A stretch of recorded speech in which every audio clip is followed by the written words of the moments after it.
Good evening and thank you for joining us. This is News 360. Right now from the News Hub here in Accra. I am Isa Moni. And my name is Nanekia Mensah Braba. And coming up in the headlines tonight.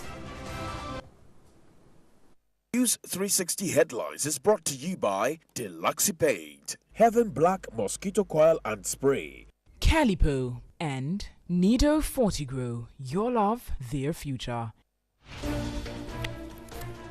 And tonight, provisional results puts Esedun Kitia in the lead to retain his post as General Secretary of NDC as counting still continues after 2 days of voting. Esiwa District Police Commander battling for his life after sustaining gunshot wounds. Also coming up, exhibitors have just ended Maiden Media General Startup Fair and Funding Summit want more of the fairs to be organized.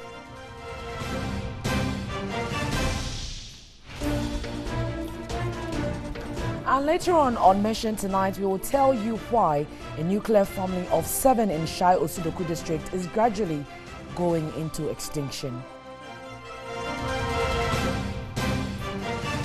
At international news, British Prime Minister Theresa May says toppling her would risk delaying Brexit.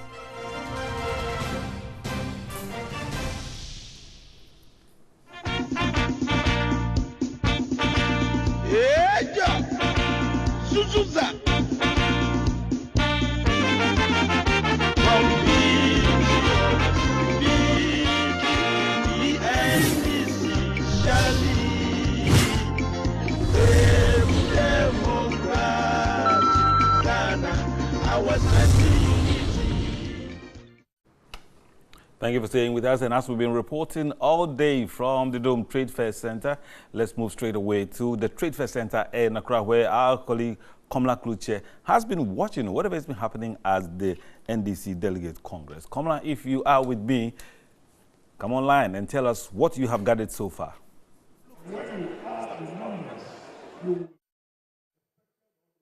Okay, a very good evening to you, Abu Isamoni, and good evening also to Nanekia Asare. It's been a very tiring coverage of the 9th Delegate Congress of the National Democratic Congress, the biggest opposition party in Ghana. I must say it's been well over 24 hours. One must say very tiring. As you can see, I mean, some of the positions. Counting is still ongoing. Some the counting has been done. Some they are still waiting for the Electoral Commission officials to do the sorting out and then the voting. But we must say, however, that a chunk of them have been counted, but some still remain uncounted, though some people have seen what we can call their smoothness levels, even though they have not been certified yet by the Electoral Commission. So the camera can just run around, you can see the whole area. Everybody is anxious. The hall is getting filled up again for people who are anticipating their candidates to win or to emerge victorious, to cheer them on and all that. But I must say that it's been one very tiring Congress, and some people are sad, some are quite happy. My colleague Winston Amwa has been leading the team here at Media General. Winston, you are tired, I must say.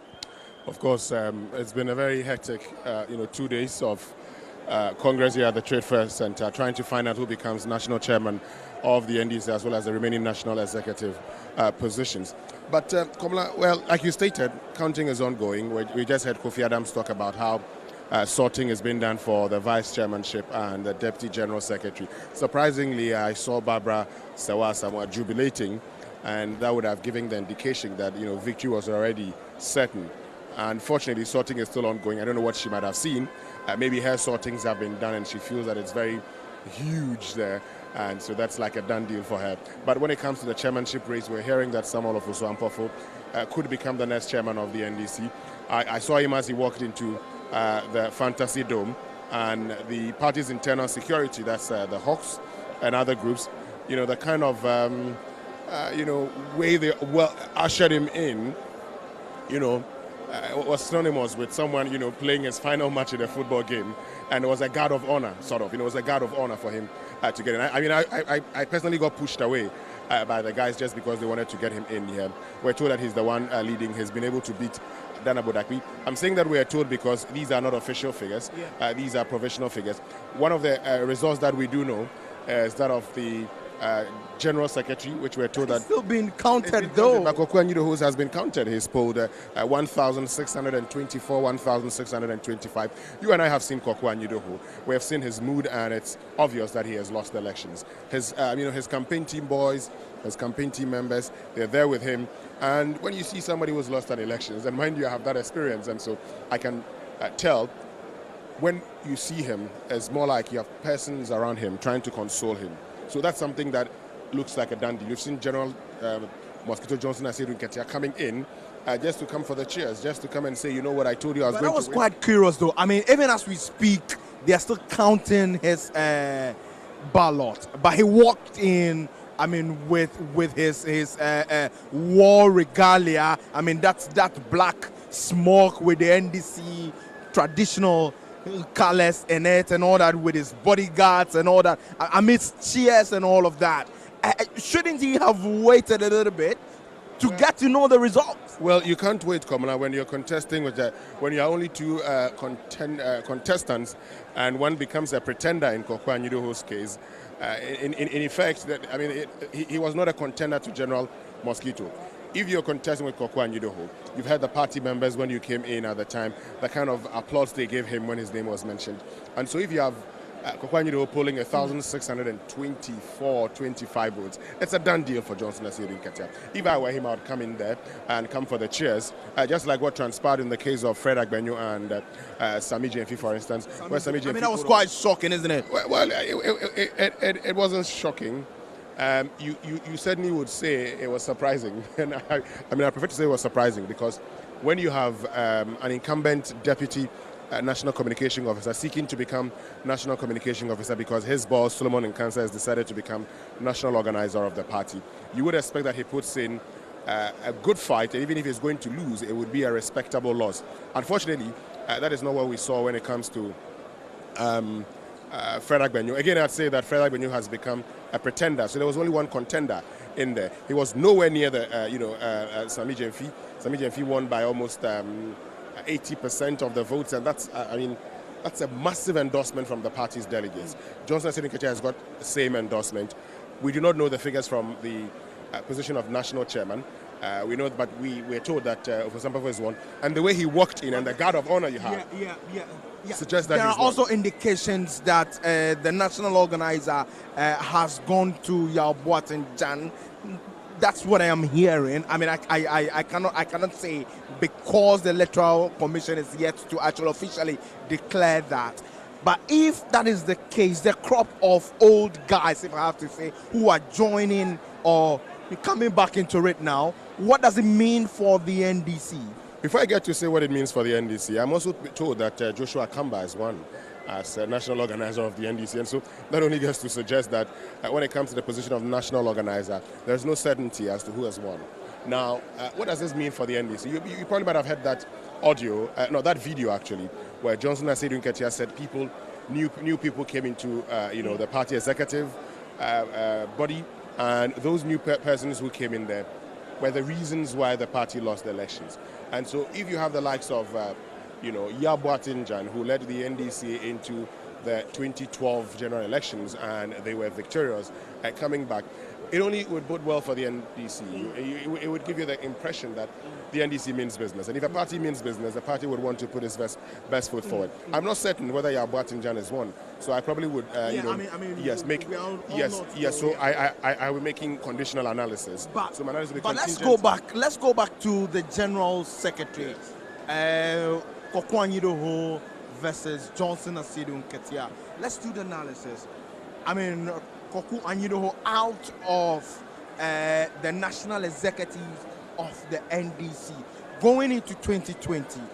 How much will the NDC miss of that Kwaku's forceful resilience when it comes to gaining support from the grassroots? He has a certain level of supporters who believe in a style of politicking. Well, it could be good riddance. You see, the thing about politics, Kamala, is the fact that you probably should be asking yourself a question or two. So, how come, for instance, that Kwaku Anyiru, who was told by Johnson Asedun Ketia he wasn't going to contest as General Secretary, only for Johnson Asedun Ketia to change his mind later on? Was that a trap? I think so. To end his political career? Well, that's the feeling I picked from the grounds, that was a trap, and he fell for it, Kamala. Well, unfortunately, we do not have what it takes to conclude as to how it is. But what we can say, however, is that, well, it's been 24 hours. They are yet to declare. I've seen a couple of the people, like Winston did say, the Yao of Oswampofo, Samuel of Oswampofo, Samuel of Oswampofo, Johnson Asedun Ketia, Sami Jenvi, and a couple of them who feel or know that they have been elected as national executives have walked into the auditorium of the Fantasy Dome here at the Trade Fair Center, awaiting a final declaration by the Electoral Commission, for which the jubilation would start. However, it is likely that we might be entering way after 9 p.m. or 10 p.m. thereabout for the coverage of the National Delegates Congress of the National Democratic Congress. From the Fantasy Dome here at the Trade Fair Center, back to you in the office, Abu Isamoni. Fantastic report from the Fantasy Dome. Komla Kluche and Winston Amwa. Definitely we'll go back to them for an update. Why, so we're still staying around the NDC at the Fantasy Dome, and the party is considering conducting its next national executives elections electronically. This was after delegates at the 9th National Congress of the party expressed frustration over long hours spent in voting, and Seloma Menya was there with this report. In 2014, the NDC Congress expanded the Electoral College from about 4,000 to over 9,000.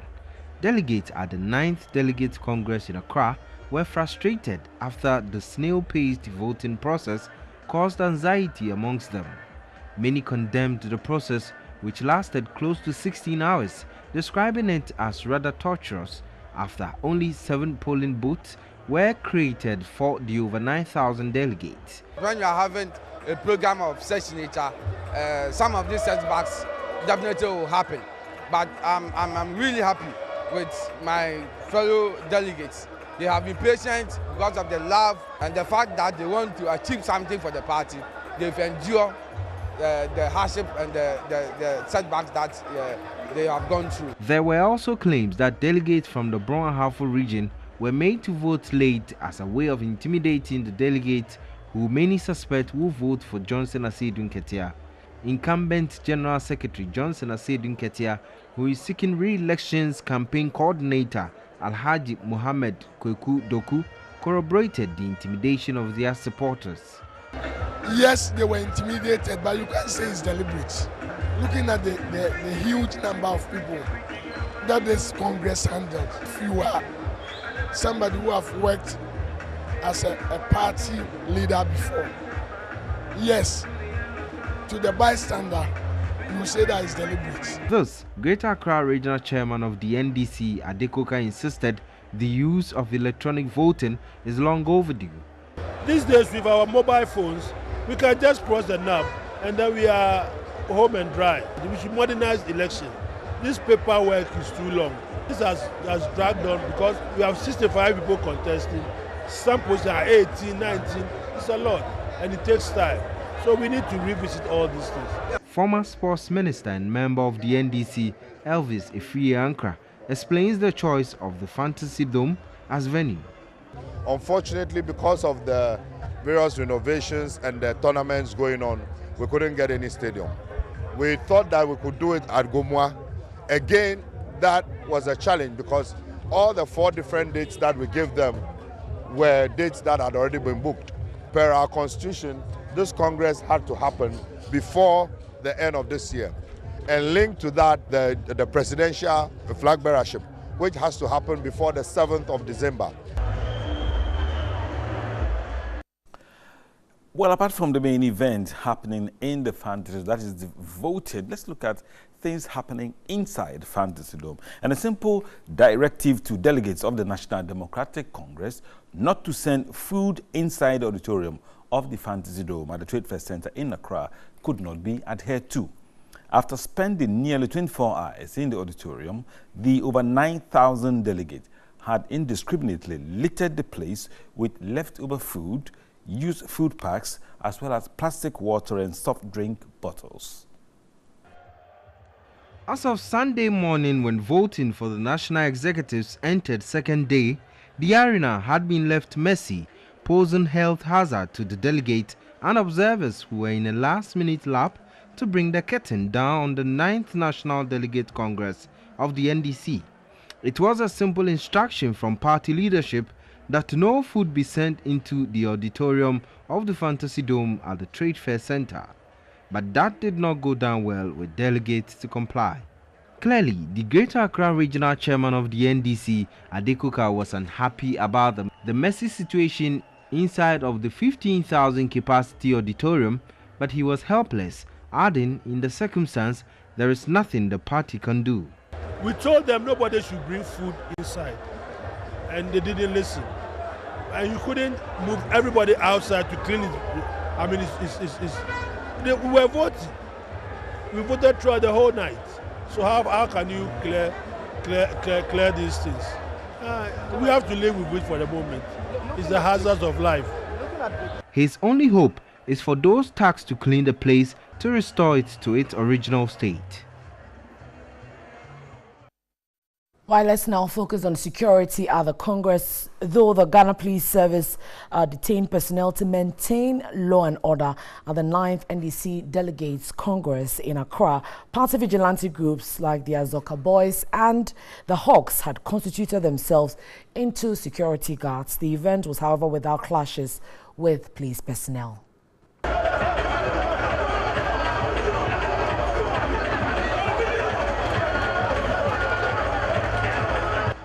It is unclear what caused the scuffle, but information TV3 gathered was that they were infuriated after a police officer decided to search one of their members. The media was also not spared for capturing the incident.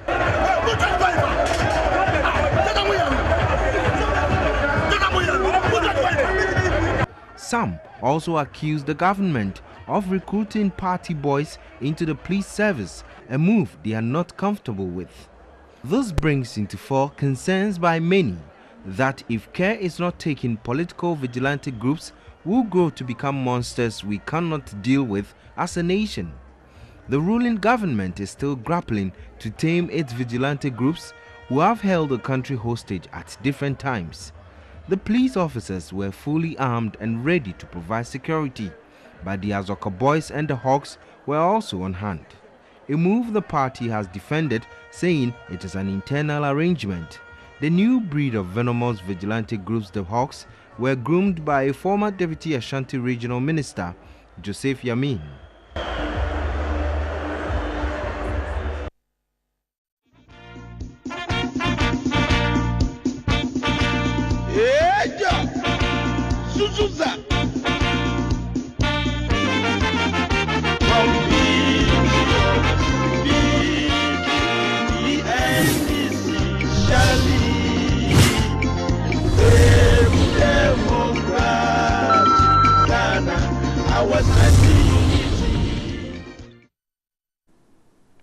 Now let's move across to the Ashanti region, and District Police Commander of Esiwa in the Bosumi-Frehun district of the Ashanti region is battling for his life after he sustained gunshot wounds on his neck. 4 other persons, including police officer, 2 community police assistants and driver of the district chief executive of the area, were also shot. The incident is said to have happened at Nsuta around 5 Sunday morning. The team went to the community to arrest some 6 persons suspected to have murdered a farmer between Tumfo Krom and Nsuta last week Wednesday. Upon reaching Nsuta Saturday night, the suspects could not be found after 5 hours of search. On their way back to Isiwa, the police commander and his men were ambushed by armed men. The armed men shot the police and injured 5, including the district police commander at Isiwa. The police commander, who was shot in the neck and the back of the head, is battling for his life. He is receiving medical attention at the intensive care unit of the Komfanoche Teaching Hospital. 3 of his men were transferred to Komfanoche for further treatment. I would say they are in a little better position in terms of their health than the police commander. He is in the intensive care unit because of the bullet wounds on his neck. We are waiting for CT scan to be done, and then when that is done, it will inform the cardio team about how to go on. Meanwhile, the district's coordinating director of Bosome Freho, Douglas Anofo, disclosed to TV3 that 3 out of the 6 suspects have been arrested. The police, with support from the community, are on a manhunt to arrest the remaining 3 suspects. The Regional Police Command will brief the media on Monday. Let's look at some updates in the health sector as the new facility to house the reconstructive plastic surgery and burn center at the Kolebu Teaching Hospital is still not in use since September 2016 when it was scheduled for completion. A new avenue of funding is fueling hopes of its opening by close of year. And Ifuatieko has more. The completion of the new reconstructive plastic surgery and burn center is long overdue. In fact, it's overdue by exactly 2 years since the National Petroleum Authority gave 1 million cedis to support the project. Although the structure is complete and looks ready for occupancy, there are some subtle costs to be settled. Due to the long periods the equipment have been idle, some parts need changing. And there still are other costs like furnishing yet to be catered for. The center, when occupied, will host between 20 to 25 beds, comprising a modern intensive care unit, wards, operating theatres, sanitizing units, offices, a conference room, and OPD, among others. The opening of the center is crucial since the existing unit is overstretched. The female ward, for instance, is occupied by children, with the original ward meant to accommodate children closed for renovation. The female patients are housed at the Accident and Emergency Center. Well, Ifuatieko, our colleague, also visited the male ward of the Burns unit and says the center now has its very first psychologist to counsel victims. Burns victims, aside the physical injuries, also suffer psychological trauma owing to the damage to their looks. We are currently on the corridors of the Burns Center. There are a number of wards here. It's a 20-bed facility, 6 for males, 6 for females, and 8 for children. We do have here Vida Tete. Vida will take us round to the male ward, and then we'll look at a few of the cases they have in there.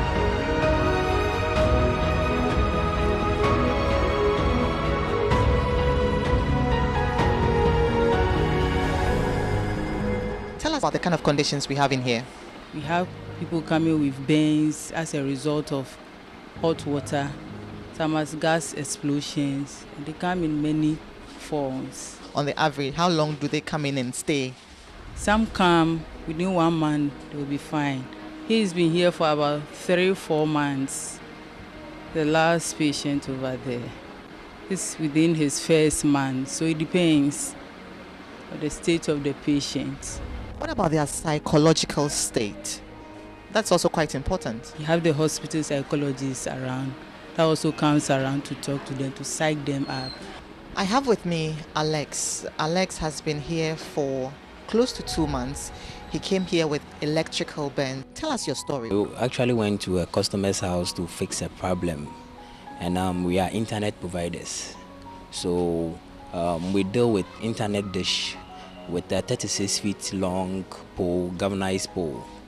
So whilst trying to bring the pole down to fix the problem, it went the wrong direction and got into contact with an high tension. So we were actually not on the pole but on the ground, and the current just got us. When it happened, how did you feel? Actually, I thought I was gone. I thought I was dead. That was what I thought, because we just went off. Electrical is really serious. It doesn't really matter like what you see there on the outside, but it really affects even your bones and your tissues and everything as well. So I think the experience is really bad, really, really bad. It's not a good story to tell.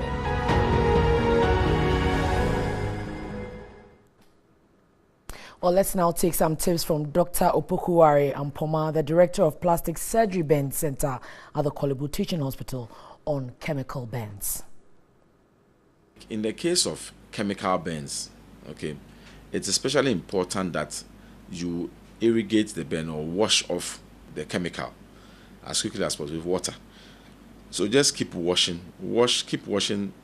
If sometimes, even if it takes you an hour, it's time well spent. If you don't wash it off, then whilst you are trying to rush to the health facility, the burning process is still continuing, and you end up with a deep burn. And sometimes what people mistakenly do is that they get a bowl of water, a basin of water, and then they dip the part of the body into it. What you do is that you create a diluted solution of the chemical, and it spreads to the other parts of the, of the body as well. So it's important that running water, that's very key. Right then, thank you, Doc. But how do you take care of fire burns? Dr. Opokuwari Ampoma, the Director of the Plastic Surgery and Burn Center at the Korle Bu Teaching Hospital, gives us the tips. When you are in a burning building, where there's a lot of smoke, sometimes because the fumes can become overpowering and can affect your senses and your orientation. So it's important that you try and get out as quickly as you can. But first of all, what you can do is get a wet hanky and then tie it over your nose so that it filters some of the fumes that gets into you. And then try and stay low. Okay, so you try and crawl. Okay, stay low, because usually the smoke tends to rise. So try and stay low so that you can then find your way out. Because sometimes when you are standing in the smoke, it can confuse your sense of direction. That's also very important.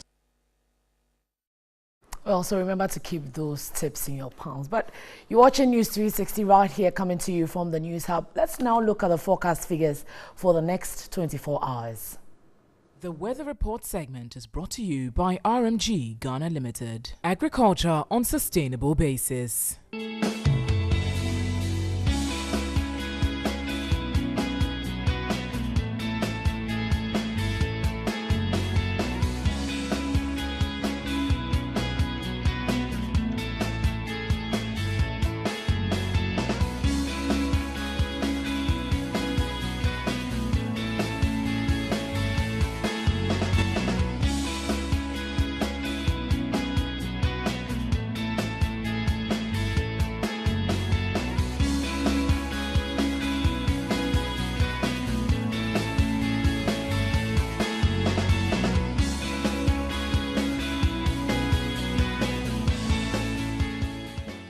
The Weather Report segment was brought to you by RMG Ghana Limited. Agriculture on sustainable basis.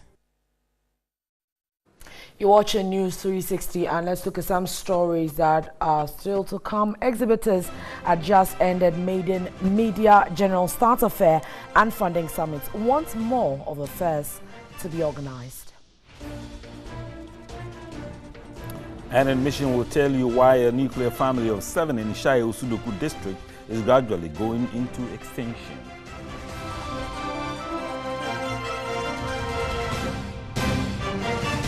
And later on the foreign front, British Prime Minister Theresa May says toppling her would risk delaying Brexit.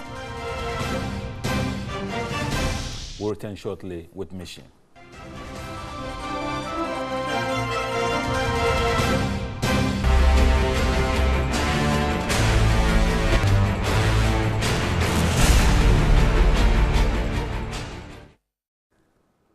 Thanks for staying with us. This is News 360. Time for Mission, supported by Star Ghana with funding from Danida, UK Aid and the European Union.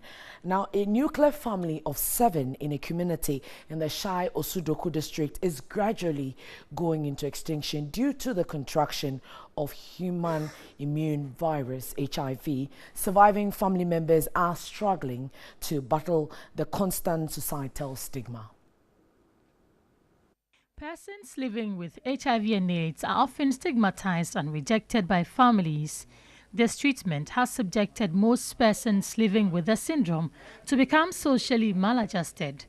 That is the case of a family of 7 residing in a community in the Shai Osudoku district.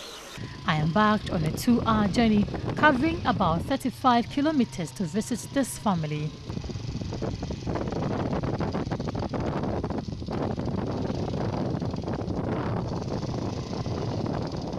They reside in the remotest area of the districts because they could not bear the constant stigma meted out to them. Unfortunately, 4 of the family members, their father and 3 children, could not contain the disease, and so they died. 9 years after their death, the surviving members have had to deal with stigma. This has taken a serious toll on their lives.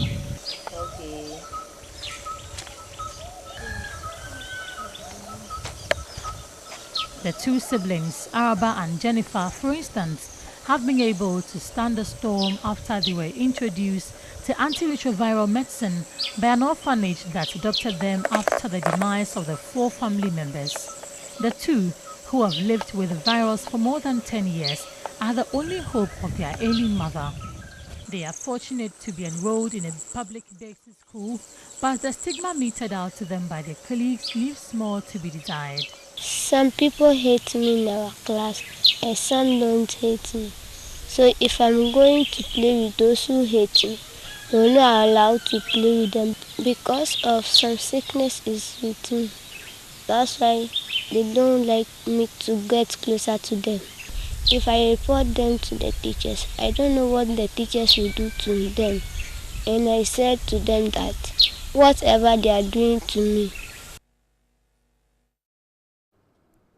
Right, we'll be bringing you more on that particular report. But let's move to the northern parts. And about 500 women at Nyarigadone in the Bolgatanga municipality of the Upper East region are championing the promotion of girl-child education. Tanko Mohammed Rabiu reports the move has become necessary after a women's group was denied the opportunity to open a bank account some 25 years ago because the executives were illiterate.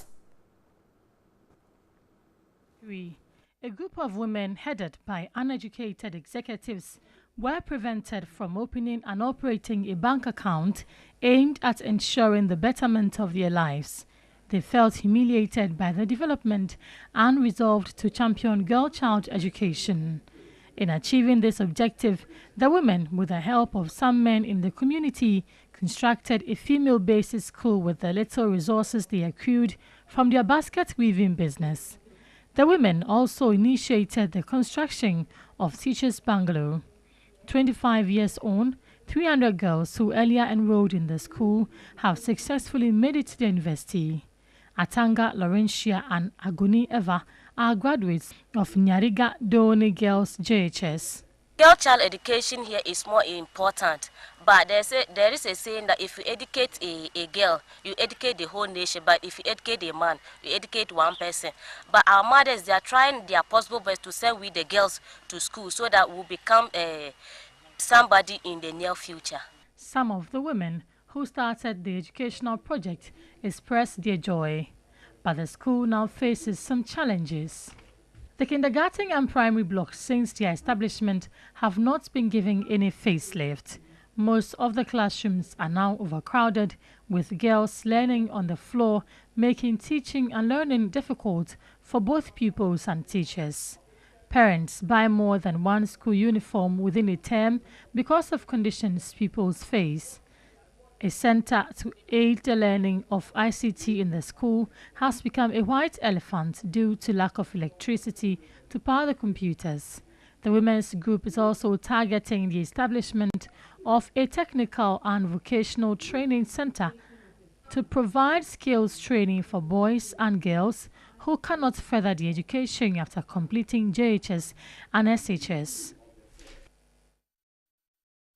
And that's it for Mission Tonight, supported by Star Ghana with funding from Danida UK Aid and the European Union.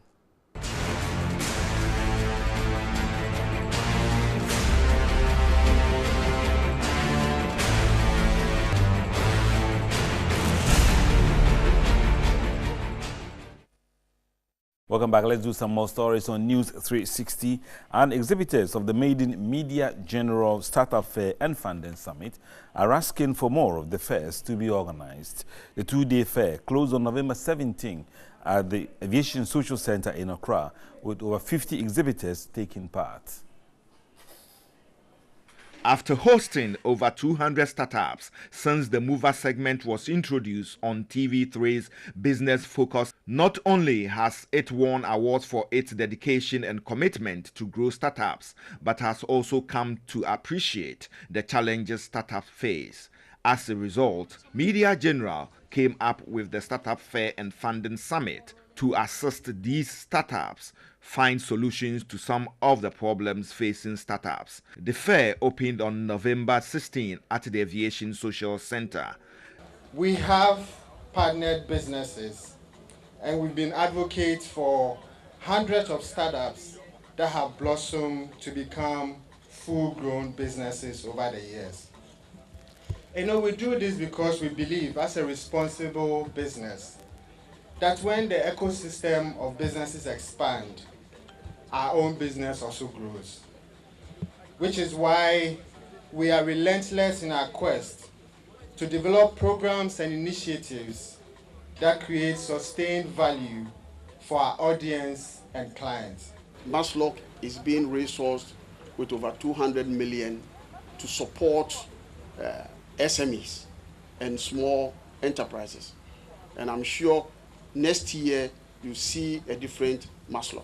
The organizers have done a wonderful job because it is not easy to mobilize resources to organize such an event. It's the backbone of our economy, and so it deserves a lot more attention than is given to it.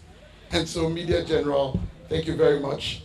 I think it's a fantastic idea, and I love it very much. Networking and sales were brisk.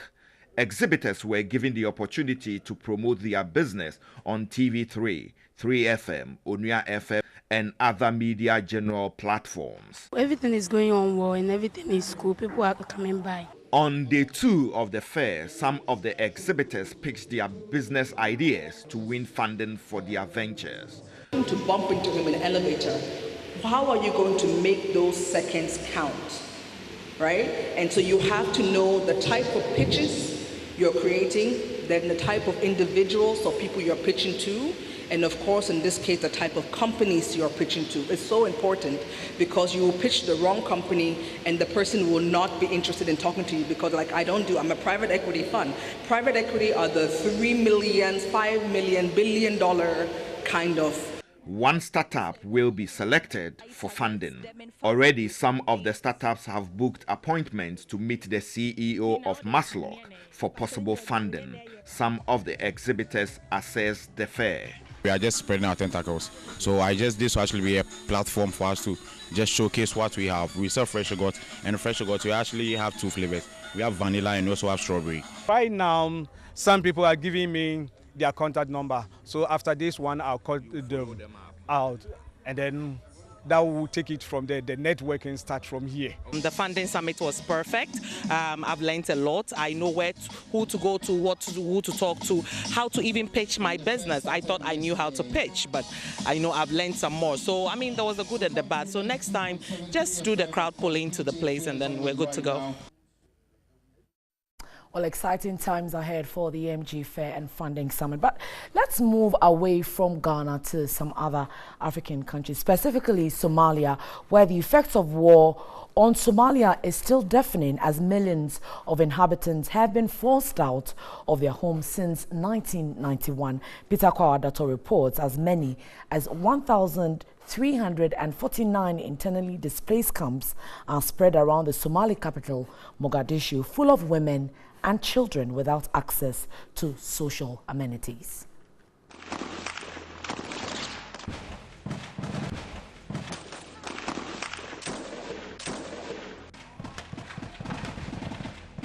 One of the main consequences of the war in Somalia is the devastating and deadly humanitarian crisis.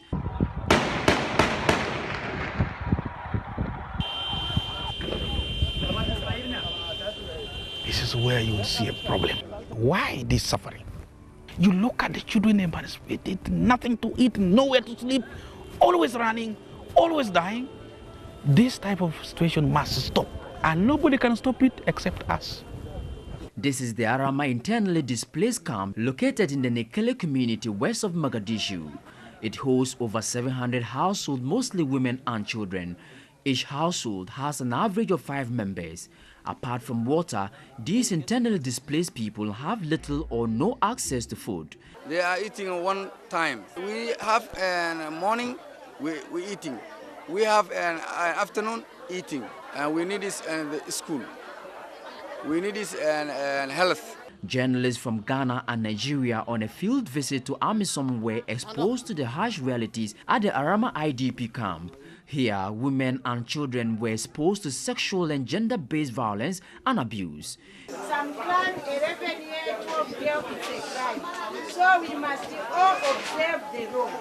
These tents made of strands of cloths and sacks remain the only shelter for the unfortunate nationals of Somalia who were forced out of their homes due to war.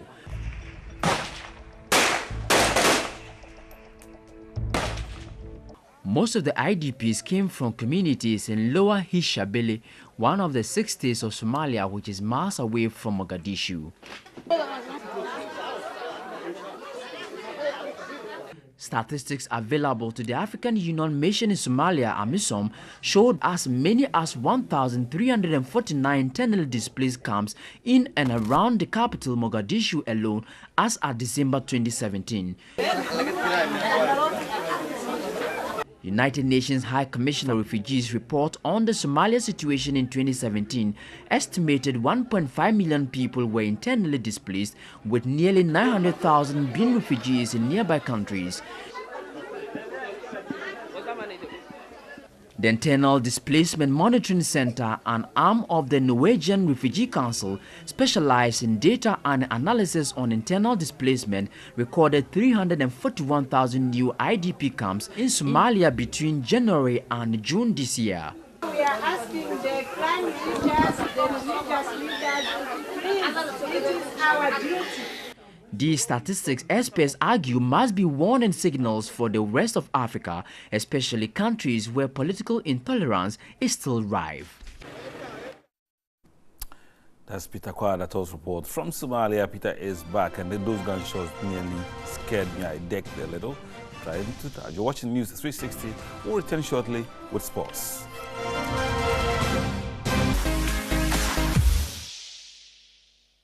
On entertainment tonight, months after its release, Nicholas Omanie Champon's song Adaka has set things raging, and the lyrics call on the church as well as believers to shun vanity and desire God. The apostle hitmaker revealed he featured great ampon in Adaka because he is not a noise maker.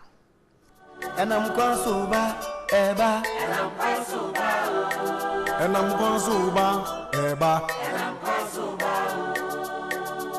Adaka, Adaka. Nicholas Omanie Champon's latest song, Adaka, translating into a casket, urges all to love God, not vanity.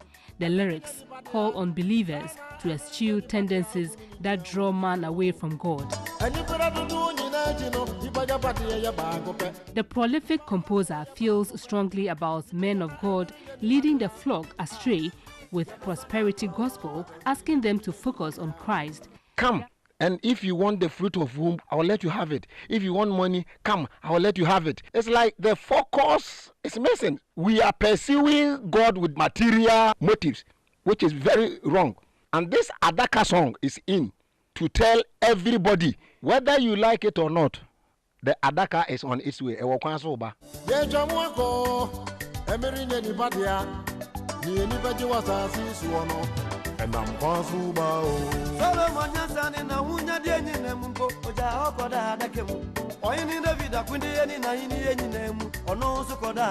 The apostle hitmaker was seen carrying a casket in the Adaka video.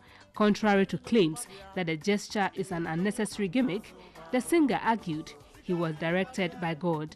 Those men of God who are talking about the song, that why is it that we are carrying Adaka, Adaka? Adaka is on the way coming. So we should be very fast. Serve your God with all that you have, so that when Adaka comes, the Lord will remember you. The much talked about song features great ampon. Odasani and everything in Nipadia. What if I do better? I'm dying in a cabin, some of those. I'm a member of the chicken, I used to go and got the apple time. Why Great Tampon? You see, Great Tampon is also another great artist. There are people, God himself sent them here to come and sing about him. Great Tampon is one of them. I didn't want to use just anybody but the one who has the word of God in him. That is why I use Great Tampon. Does it mean the others don't have the word of God in them? No, I'm not saying they are not good. You see, even myself, I'm not the righteous one. But I don't respect some of the musicians, though. Why? You know me, I say it as it is. Most of them are not called because they don't know what is it at all. They are just making noise. Why are you a singer? If you want to sing for the world, you know the queue you should join. If you want to sing for Jesus, then you must know how to do it. Nicholas Omani Echampong encouraged all to draw closer to God and refuse to be enticed by earthly desires.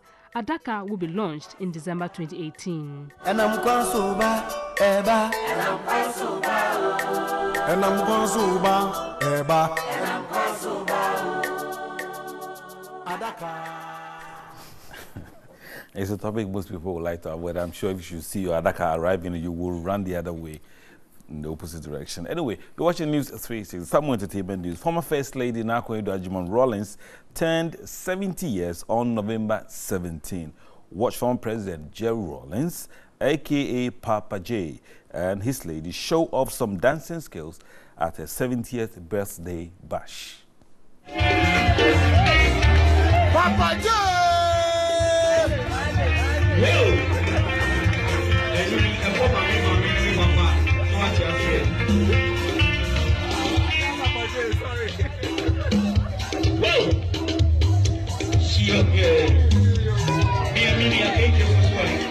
Papa J did seize the moment to adore and celebrate his wife's special day. A forehead kiss from Papa J was just in order. Oh yeah, the dance floor was busy all night. The former First Lady took to the dance floor, twisting and turning to King Promise's song, Abena.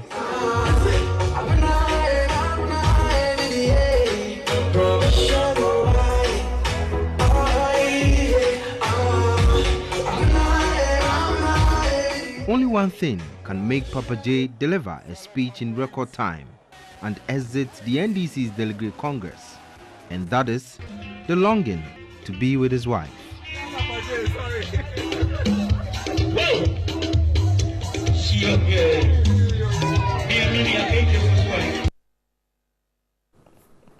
Forever young Nakoedo Rawlings. When I go, I want to be like Nakoedo Rawlings. I think you can. Do a lot of Sweet, exercise, maintain hot, yourself. and very Sweet, energetic. Hot, very energetic. Papa J with that waist bits. Anyway. I like you to keep those waist anyway. Well, that will do for News 360 tonight. But remember, it's Eviction Day today on Ghana's Most Beautiful. It's coming up next. My name is Nanekia Mensah Brampa. My name is Issa Moni. Enjoy watching TV3. Have a wonderful evening.